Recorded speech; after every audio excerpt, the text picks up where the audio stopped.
Inanunsyo po ni Pangulong Bongbong Marcos na magkakaloob ng libreng sakay sa mga pangunahing linya ng tren sa Metro Manila simula ngayong araw, Abril 30, Miyerkules hanggang Sabado, Mayo 3 bilang pagkilala sa kontribusyon at sakripisyo ng mga manggagawang Pilipino.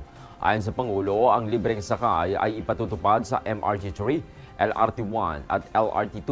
Layunin po ng inisyatibong ito na bigyang ginhawa ang mga manggagawa sa kanilang araw-araw na biyahe patungo at pauwi mula sa trabaho, lalo na sa paggunita sa Labor Day tuwing Mayo 1. Ayon naman sa Department of Transportation or DOTR, ang libreng sakay ay ipatutupad sa buong operasyon ng mga tren sa mga nabanggit na petsa.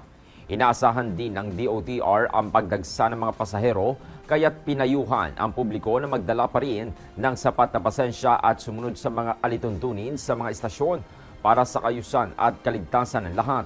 Ang libreng sakay ay bahagi ng mas malawak na selebrasyon ng Labor Day 2025 kung saan inaasahan ang mga aktibidad na magbibigay pugay sa kontribusyon ng mga manggagawa sa bansa. Good morning, Batangas.